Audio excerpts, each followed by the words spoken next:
성경의 구약사들을 살펴보면서 지금 북쪽 이스라엘과 남쪽 유다가 분열되어진 남북 이스라엘을 살펴보고 있습니다. 북쪽 이스라엘은 209년 동안 19명의 왕이 다스렸고 그 초대 왕이 여로보암이었습니다. 이 북이스라엘의 가장 큰 특징이 하나 있습니다. 한번 영상을 한번 보시면 성경 구절을 한번 보시겠습니다. 성경 구절에 자 여기 보시면 바아사가 여호와 보시기에 악을 행하되 여로보암의 길로 행하며 그가 이스라엘에게 범하게 한 그 죄 중에 행하였더라 그랬습니다. 그 다음 말씀에 또 보시면 성경 구절이 많아서 제가 다 적어서 올렸습니다. 한번 읽어볼까요? 시작. 이는 그가 여호와 보시기에 악을 행하여 범죄하였기 때문이라. 그가 여로보암의 길로 행하며 그가 이스라엘에게 죄를 범하게 한 그 죄 중에 행하였더라. 그 다음 말씀입니다. 그가 여호와 앞에서 악을 행하여 그의 아버지의 길과 그의 어머니의 길과 이스라엘에게 범하게 한 느밧의 아들 여로보암의 길로 행하며 그 다음 말씀입니다.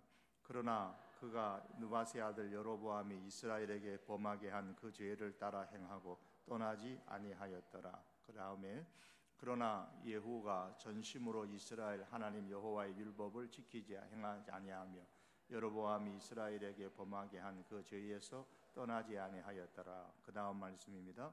예후의 아들 여호아스가 사마리아에서 이스라엘 왕이 되어 17년간 다스리며 여호와 보시기에 악을 행하여 이스라엘에게 범죄하게 한 느밧의 아들 여로보암의 죄를 따라가고 거기서 떠나지 아니하였으므로. 그 다음 말씀에 여호아스의 아들 요아스가 사마리아에서 이스라엘 왕이 되어 16년간 다스리며 여호와께서 보시기에 악을 행하여 이스라엘에게 범죄하게 한 느밧의 아들 여로보암의 모든 죄에서 떠나지 아니하고 그 가운데 행하였더라. 그 다음에 말씀에 이스라엘의 왕 요아스의 아들 여로보암이 사마리아에서 왕이 되어 41년간 다스렸으며 여호와 보시기에 악을 행하여 이스라엘에게 범죄하게 한 느밧의 아들 여로보암의 모든 죄에서 떠나지 아니하였더라. 그 다음에 말씀입니다. 스가랴가 사마리아에서 6달 동안 이스라엘을 다스리며 그의 조상들의 행위대로 여호와 보시기에 악을 행하여 이스라엘로 범죄하게 한 느밧의 아들 여로보암의 죄에서 떠나지 아니한지라. 그 다음입니다. 무나임이 이스라엘 왕 되어 사마리아에서 10년간 다스리며 여호와 보시기에 악을 행하여 이스라엘로 범죄하게 한 느밧의 아들 여로보암의 죄에서 평생 떠나지 아니하였더라. 그 다음에 말씀에 부가이아가 사마리아에서 이스라엘 왕이 되어 2년간 다스리며 여호와께서 보시기에 악을 행하여 이스라엘로 범죄하게 한 느밧의 아들 여로보암의 죄에서 떠나지 아니한지라. 그 다음에 말씀입니다. 베가가 이스라엘 왕이 되어 사마리아에서 20년간 다스리며 여호와 보시기에 악을 행하여 이스라엘로 범죄하게 한 느밧의 아들 여로보암의 죄에서 떠나지 아니하였더라. 자, 누가 나옵니까? 공통적인 한 사람이 나오죠? 여로보암이 누구라 그랬습니까? 남북 이스라엘의 북이스라엘의 초대 왕이라 그랬습니다. 자, 열왕기 상에서는 패턴이 이래요. 누가 여로보암의 길로 행하며 그가 이스라엘에게 죄를 범하게 한 그 죄 중에 행하였더라. 여로보암의 길로 행하였다. 어느 왕이 몇 년 동안 다스렸는데 여로보암의 길로 행하였다. 열왕기 하의 패턴은 같은 내용인데 조금 이제 표현이 달라요. 열왕기 하의 패턴은 누가 이스라엘로 범죄하게 한 느밧의 아들 여로보암의 죄에서 떠나지 아니하였더라. 여로보암의 죄에서 떠나지 아니하고 여로보암의 길로 갔다. 여로보암의 길로 갔다. 여로보암의 길로 갔다. 여로보암의 죄에서 떠나지 아니했다. 여로보암의 죄에서 떠나지 아니했다. 여로보암은 이스라엘에게 죄를 짓게 한 사람이에요. 그리고 이 북이스라엘의 19왕이 다 어느 길로 갔느냐? 여로보암의 길로. 여로보암이 첫째 왕이니까 그 다음에 18명이 여로보암의 길로 행하는 거예요. 여로보암의 길로. 여로보암의 죄에서 떠나지 아니하였습니다. 여로보암의 길로 가는 북이스라엘 왕들이 그렇게 이스라엘로 범죄하게 만들었습니다. 자, 그러면 여로보암의 죄가 뭘까요? 북이스라엘이 다 여로보암의 길로 갔어요. 여로보암의 죄가 뭐냐라는 거예요. 여로보암은 북이스라엘의 첫 번째 왕이었는데 두 금송아지 만들어서 하나는 베델에 두고 하나는 단에 세워놓고 이게 하나님이다, 섬겨라. 그랬던 사람이 여로보암이에요. 레위 자손이 아닌 사람으로 제사장을 세워놓고 절기도 유다와 비슷한 8월달로 옮겨가지고 7월달인데 8월달로 옮겨서 어떻게 하든지 예루살렘으로 못 가도록 만들었어요. 이 우상을 섬기게 했던 사람이 바로 여로보암이에요. 그러니까 하나님을 떠나서 계속 여로보암의 길로 첫 번째 단축을, 이 나라를 세우면서 첫 번째 단축을 잘못 끼웠어요. 그래서 계속 그쪽 길로만 가는 겁니다. 남쪽 왕의 요시야 왕 때에 이렇게 말씀에 나옵니다. 또한 이스라엘에게 범죄하게 한 느밧의 아들 여로보암이 베델에 세운 제단과 산당을 왕이 헐고, 즉 요시야 왕이 헐고 그 산당을 불사르고 빻아서 가루를 만들며 아세라 목상을 불살랐더라. 남쪽의 왕은 어떻게 했냐면 여로보암이 쌓았던 베델에 있는 제단, 산당 다 헐었다 그랬어요. 다 헐었어요. 그런데 북쪽 이스라엘 왕은 여로보암의 길로 따라갔습니다. 그로 통해서 북쪽 이스라엘이 이제 멸망의 길로 가는데, 아수르가 이제 멸망시키죠. 아수르가 당대에 520년간 아시아를 지배했는데 철기 시대에 최초의 거대한 군사 강국이 당대의 아수르였습니다. 아수르의 주력 부대는 철기로 무장한 전차 부대입니다. 전차 부대가 앞서서 나가고 그 이를 따라서 이제 기병, 보병들이 나가면서 전쟁에서 그냥 전멸시켰던 그런 아주 강력한 나라가 아수르였습니다. 남쪽 유다의 아하스가 친아수르 정책을 펴고 있었을 때에 그 당시 선지자인 이사야가 이 아하스에게 이렇게 얘기했습니다. 북이스라엘이 바알과 아세라를 섬기고 하나님께 범죄했기 때문에 북이스라엘은 아수르에 의해서 멸망할 것이다. 그런데 남유다의 친아수르 정책은 그건 옳은 게 아니다. 남유다는 친아수르 정책, 왕이여 친아수르 정책을 펴지 말고 하나님 정책을 펴야 해야 됩니다. 친하나님 정책을 펴야 됩니다. 이런 요지의 조언을 이사야 선지자가 아하스 왕에게 해주었습니다. 하지만 이 남쪽 유다의 아하스 왕은 선지자의 조언을 듣지 않고 자기 생각대로 친아수르 정책을 폈습니다. 그래서 이 남쪽 유다가 친아수르 정책을 표방을 하게 되니까 그 당대 북이스라엘하고 아람 다메섹하고 그 다음에 남쪽 유다하고 우리가 연합해가지고 아수르를 치자 그랬는데, 남쪽 유다는 계속 친아수르 정책을 피니까 그게 꼴보기 쉽고 미운 거예요. 그래서 북이스라엘과 아람 다메섹 연합군이 이제 남쪽 유다를, 아하스를 공격을 합니다. 남쪽 유다를 공격하는데 이기긴 이겨요. 아하스가 1차 공격 때 겨우 이깁니다. 이겼지만은 겨우 이겨가지고 겁에 질려서 이 남유다의 아하스 왕이 당시 아수르의 티글랏필레세 3세에게 북이스라엘과 아람 그 다메섹 연합군이 쳐들어올 것이니 너무 두렵다. 우리를 와서 좀 도와달라. 그렇게 편지를 올려보냅니다. 그 편지의 내용이 이런 내용입니다. 나는 왕의 신복이요 왕의 아들이라. 이제 아람 왕과 이스라엘 왕이 나를 친히 청하건대 올라와 그 손에서 나를 구원하소서. 그러면서 이제 요청을 합니다. 그리고 아하스가 이 편지만 보내는 게 아니라 하나님의 성전에서 또 왕궁의 곳간에 있는 은금을 다 내어다가 아수르 왕에게 조공으로 이렇게 드립니다. 예물로 드리는데 사실은 조공으로 드리는 거예요. 자, 이렇게 해서 아수르가 북이스라엘을 공격할 명분이 주어지게 된 겁니다. 이로써 아수르의 티글랏필레세 3세가 북이스라엘을 공격해서 사마리아 지역의 영토에 이 북이스라엘을 편입시킵니다. 그리고 조공을 받는 것으로 이제 끝납니다. 그런데 이제 북이스라엘 이제 베가 왕이 죽고 호세아가 왕이 되니까 아수르의 또 그 다음의 왕인 살만에셀이 북이스라엘의 호세아를 공격해 옵니다.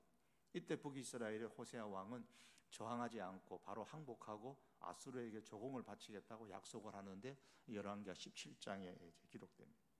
아수르의 수하에 있으면서 조공을 드렸는데 이 북이스라엘의 호세아 왕이 이제 애굽 왕과 동맹을 맺고서 아수르에 대한 조공 바치던 것을 그냥 중단해 버립니다.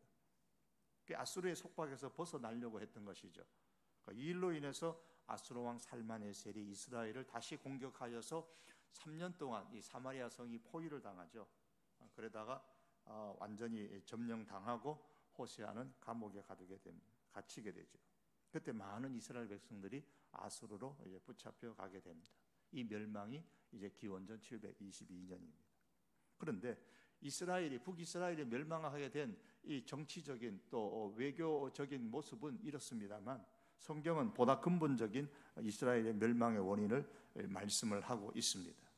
그 근본적으로 말씀하는 게 이제 열왕기하 17장 21절과 23절에 보면 좀 전에 서두에 보셨던 여러 북이스라엘의 왕의 모습과 똑같아요. 이스라엘을 다윗의 집에서 찢어 나누심에 그들이 느밧의 아들 여로보암을 왕으로 삼았더니 여로보암이 이스라엘을 몰아 여호와를 떠나고 큰 죄를 범하게 하매 이스라엘의 자손이 여로보암이 행한 모든 죄를 따라 행하여 거기서 떠나지 아니하므로 여호와께서 그의 종 모든 선지자를 통하여 하신 말씀대로 드디어 이스라엘을 그 앞에서 내쫓으신지라. 이스라엘이 고향에서 아수르에 사로잡혀 가서 오늘까지 이르렀더라. 이게 북쪽 이스라엘이 멸망하게 된 영적 원인입니다. 여로보암이 이스라엘을 하나님을 떠나고 죄를 범하게 하는 쪽으로 몰아갔어요. 그랬더니 그 후대 왕이 계속해서 즉 여로보암의 길로 가니까 백성들도 이스라엘 자손이 여로보암이 행한 모든 죄를 따라서 행해서 거기서 떠나지 아니하고 그 죄의 길에서 여로보암의 길에서 머무르게 됩니다.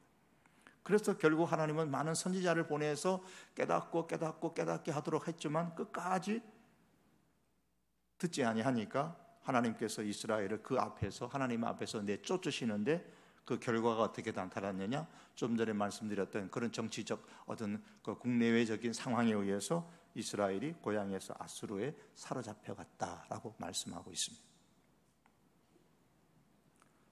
성경이 신약 성경이 로마서에서 뭐라고 말씀합니까? 하나님을 알되 하나님으로 영화롭게도 하지 아니하고 감사치도 아니하고 오히려 그 생각이 허망하여지고 미련한 마음이 어두워졌나니 스스로 지혜에 있다 하나 우둔하게 되어 썩어지지 아니하는 하나님의 영광을 썩어질 사람과 짐승과 버러지 형상의 우상으로 바뀌었느니라. 이는 저희가 하나님의 진리를 거짓 것으로 바꾸어 피조물을 조물주보다 더 경배하고 섬김이라. 이것이 북이스라엘의 모습이었다가 결국에는 망하게 되어졌습니다. 여러분, 그럼 우리의 모습은 어떻습니까? 우리는 그러면 여로보암의 길로 혹 가고 있지는 않습니까?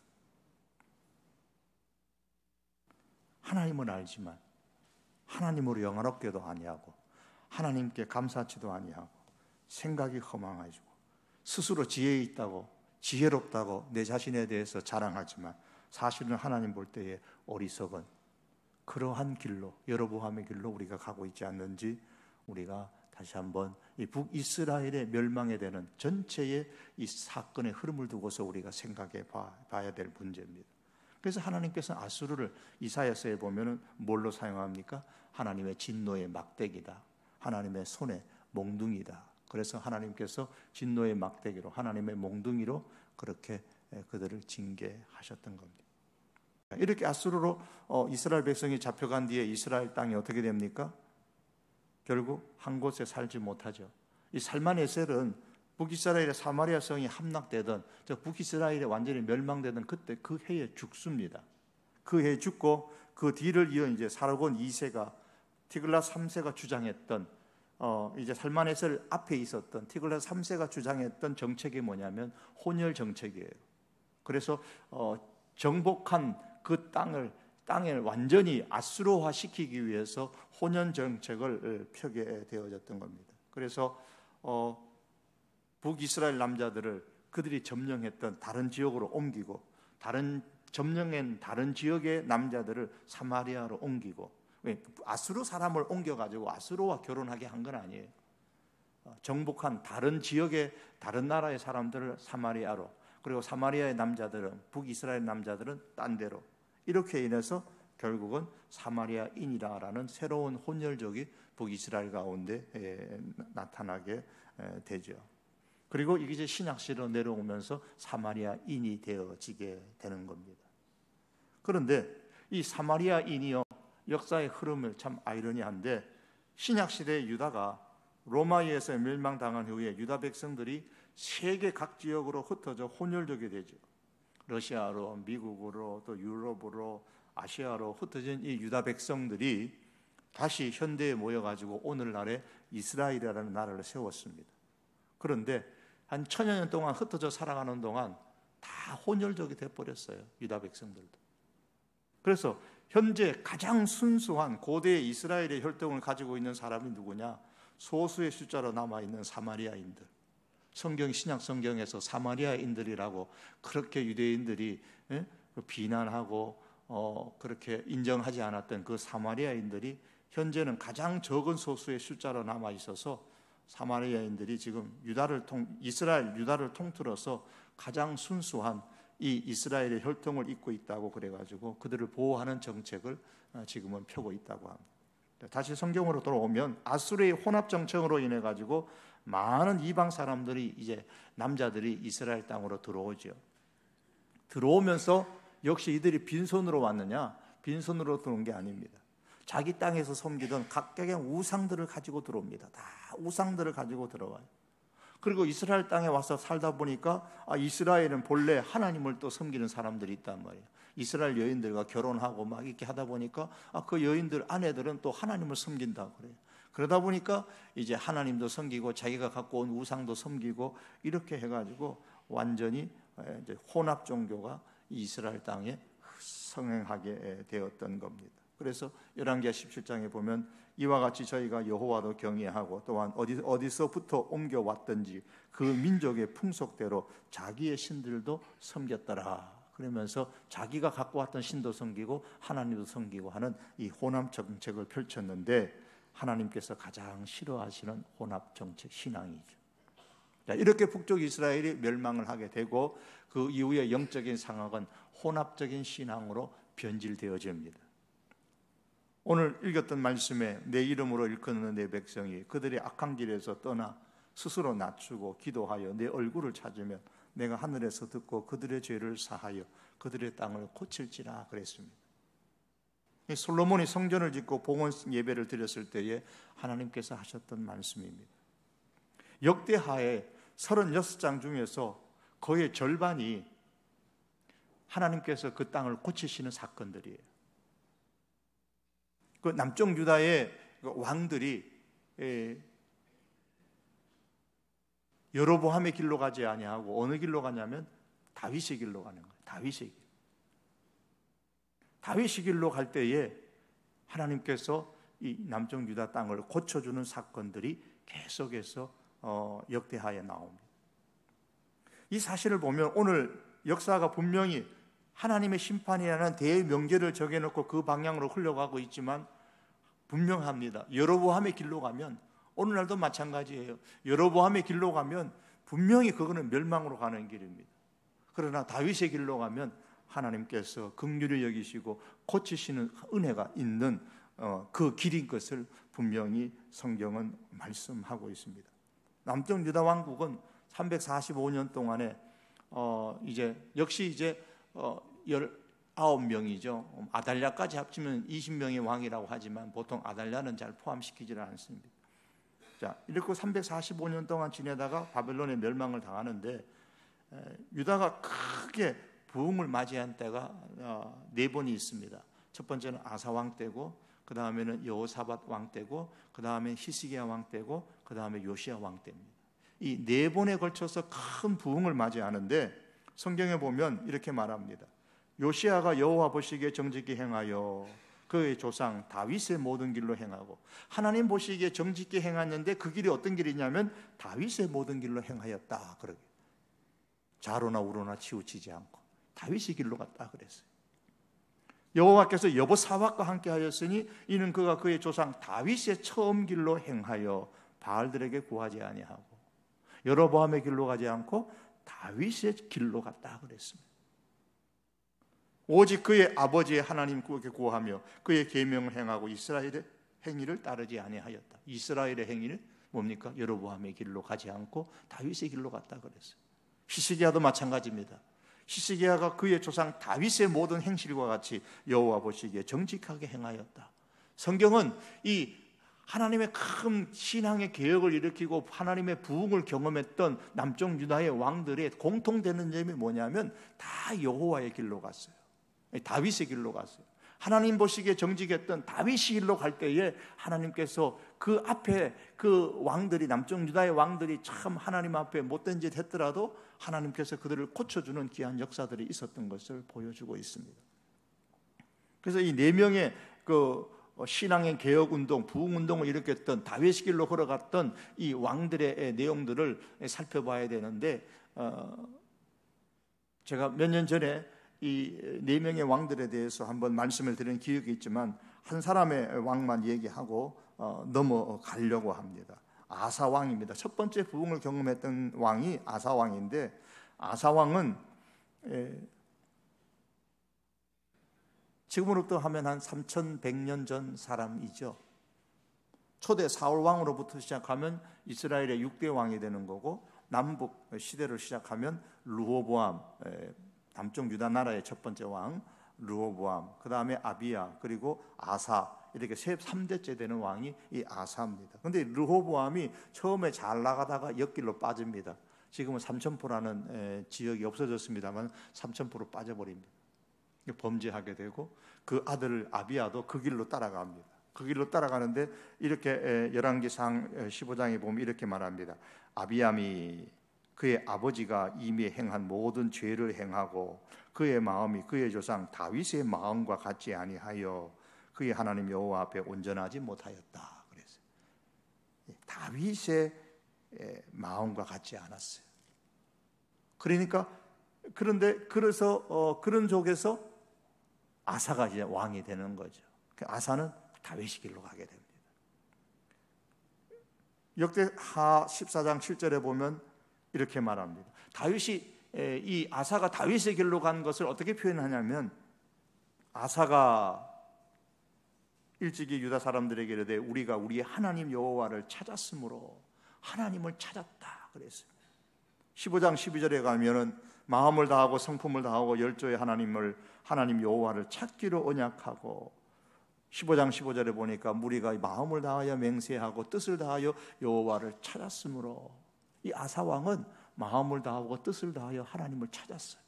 그 백성들을 독려해서 그 백성들도 다 하나님을 찾았습니다. 여러분, 우리가 안고 있는 모든 문제가 참 다양하지만 해결 방법은 하나입니다. 전심으로 마음을 다하고 뜻을 다하여서 하나님을 찾기만 하면 그 안에 해결책이 분명히 있습니다. 문제는 마음을 다하고 뜻을 다하여서 하나님을 찾는 사람이 되느냐 안 되느냐는 거예요. 이 다윗의 길로 우리가 걸어가느냐 안 가느냐는 겁니다. 이 아사왕이 전심으로 하나님을 찾았다라는 말씀에 항상 따라다니는 문구가 있습니다. 역대하 14장 7절에 보면 우리가 우리 하나님 여호와를 찾았으므로, 우리가 주를 찾았으므로 주께서 우리에게 사방에 평안을 주셨느니라. 평안을 주셨느니라. 역대하 15장 15절에 보니까 온 유다가 이 맹세를 기뻐한지라 무리가 마음을 다하고 맹세하고 뜻을 다하여 여호와를 찾았으므로 여호와께서 저희의 만난 바가 되시고 그 사방에 평안을 주셨더라 그랬습니다. 전심으로 하나님을 찾은 아사에게, 전심으로 하나님을 찾은 그 유다 백성에게 하나님께서 은혜를 주셨는데, 그 은혜가 뭐냐? 평안입니다. 나라가 평안했습니다.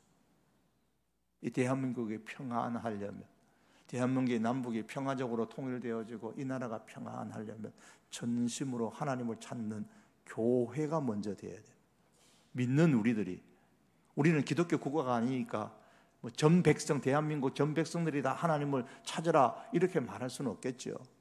그러나 적어도 하나님을 믿는 우리가 전심으로 하나님을 찾고, 이 땅에 세워진 교회가 전심으로 하나님을 찾는 여로보암의 길이 아니라 다윗의 길로 걸어가야 됩니다.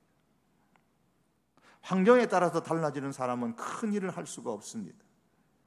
하나님을 전심으로 찾는 사람이 가는 곳에는 항상 환경이 달라집니다. 환경이 달라져요. 평안해. 요셉을 한번 보십시오. 요셉이 보디발의 집에 갔을 때 보디발의 집이 달라졌잖아요. 창세기 39장 5절에 보면 그가, 즉 보디발이 요셉에게 자기의 집과 그의 모든 소유를 주관하게 한 때부터 여호와께서 요셉을 위하여 그 애굽 사람의 집에 복을 내리심으로, 요셉 때문에 요셉을 위하여 그 애굽 사람 보디발의 집에 복을 내리셨다 그랬어요. 여호와의 복이 그의 집과 밭에 있는 모든 소유에 미친지라. 우리 하나님의 사람들 때문에, 전심으로 하나님을 찾는 하나님의 사람들 때문에 그 하나님의 사람들이 속해 있는 그 나라가, 하나님의 사람들이 속해 있는 그 일터가, 그 회사가 하나님의 복을 받는 이런 역사가 일어난다면 얼마나 믿는 사람들을 이 땅의 사람들이 귀하게 여기겠습니까? 요셉이 보디발의 집에서 책임자가 되니까 하나님의 복이 보디발의 집과 모든 소유에 내렸습니다. 보디발의 환경이 달라집니다. 요셉이 감옥에 갔을 때도 환경이 달라졌습니다. 요셉이 애굽의 총리가 되니까 애굽의 환경이 달라졌습니다. 나름들은 다 흉년이라고 아우성치는데 요셉은 흉년이 오히려 형통의 기회의 때가 되어졌습니다. 힘들다 어렵다 하는 이 시대지만 이 흉년의 때가 오히려 형통의 기회가 될 수 있는 것, 전심으로 하나님을 찾을 때 환경이 달라지는 하나님의 역사가 임하는 겁니다. 아사의 부모님 때에는 혼란의 시대였어요. 혼란의 시대였습니다. 할아버지였던 르호보암, 솔로몬의 말년의 그 부패, 그리고 그의 아들 르호보암 때의 그 말년의 후년의 그 타락, 그리고 그의 아버지였던 그 아비암의 그 타락, 그로 통해서 나라가 온 혼란 속에 있었지만 아사가 왕이 되어 전심으로 하나님을 찾으니 하나님께서 아사와 아사의 나라에 평안을 주셨습니다. 환경이 달라졌습니다. 그러므로 여러분, 환경이 문제가 아닙니다. 지금 우리가 살기 힘들다, 어렵다 말도 많이 하고 환경이 문제가 아니에요. 조상이 문제가 아닙니다. 아사의 조상은 아버지, 할아버지 때는 믿음 안 좋았어요. 내가 문제인 겁니다. 내가 하나님을 전심으로 찾으면 하나님께서 평안을 주시고 사람을 붙여주시고 환경이 달라집니다. 역대하 15장 9절에 보시면 또 유다와 베냐민의 무리를 모으고 에브라임, 므낫세와 시므온 가운데서 나와서 저희 중에 머물러 사는 자들을 모았으니 이는 이스라엘 사람들이 아사의 하나님 여호와께서 그와 함께 하심을 보고 아사에게로 돌아오는 자가 많았습니다. 아사에게로 돌아오는 자가 많다 그랬어요. 어떤 사람들이 돌아왔느냐? 에브라임, 므낫세, 시므온. 에브라임 지파, 므낫세 지파, 시므온 지파. 이 사람들 어디 사람이에요? 북쪽 이스라엘 사람들이잖아요.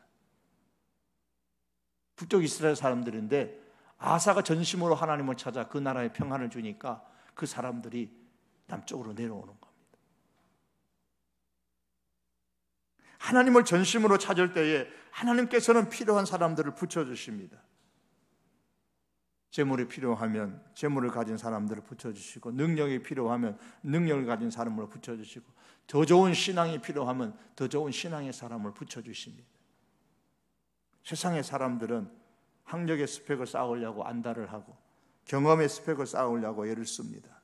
그러나 가장 중요한 스펙은 뭐냐? 영적인 스펙이에요. 하나님께서 함께 하시는 전심으로 하나님을 찾는 이 영적인 스펙을 쌓는 게 우리 신앙인에 있어서 제일 중요한 겁니다. 학력도 경험도 따라올 수 없는 것이 바로 영적인 스펙, 영적인 실력을 쌓는 거예요. 하나님께서 평안을 주셨을 때에 아사가 성읍을 건축하였다 그랬어요. 주께서 우리에게 사방에 평안을 주셨느니라. 그 평안할 때에 뭐 했느냐? 자, 놀고 먹자가 아니고 저희가 그들이 성읍을 형통하게 건축하였더라 그래서 평안할 때에 성읍을 건축했다는 거예요. 이게 뭐냐면 성읍을 건축했다는 것은 미래를 준비했다는 말이에요. 요즘 말하면 미래를 위해서 실력을 갖추었다는 말이에요. 스펙을 쌓았다는 말이에요.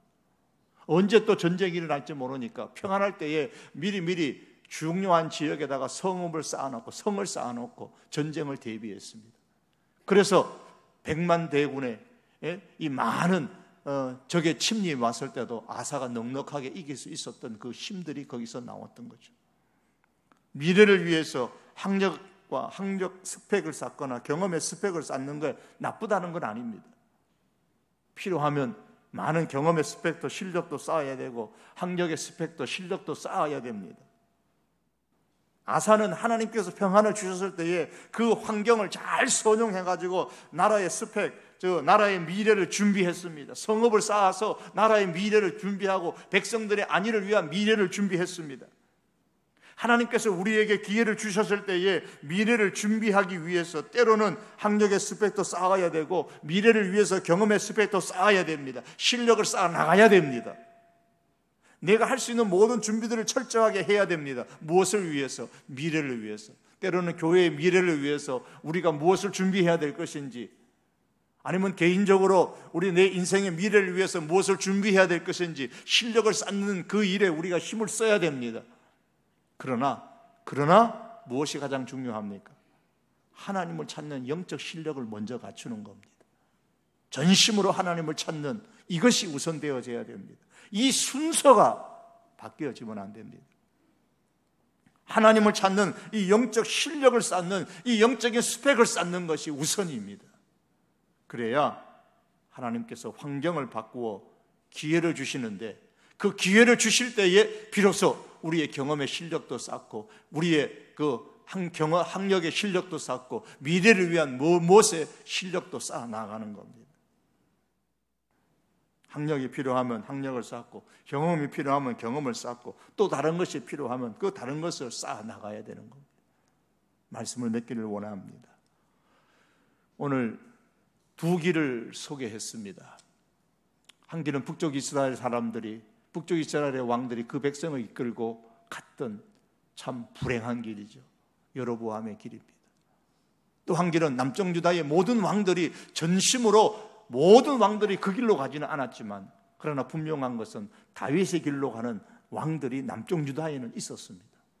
그 남쪽 유다의 길로 갈 때, 남쪽 유다가 다윗의 길로 갈 때에 하나님께서는 그 나라에 부흥을 주시고 그 나라에 평안을 주시고, 그리고 그 왕들은 그 하나님이 주시는 기회들을 잘 선용해서 나라를 위해서, 가정을 위해서, 개개인을 위해서 유익하게 활용했던 것을 봅니다. 분명히 역대서가 우리에게 보여주는 두 길이 있습니다. 역사서가 우리에게 보여주는 두 길이 있습니다. 여로보암의 길로 갈 것이냐, 다윗의 길로 갈 것이냐. 오늘 이 시대에 하나님은 여전히, 그 시대의 하나님은 지금도 여전히 살아계신 하나님이기 때문에 이 원리는 똑같다고 믿습니다.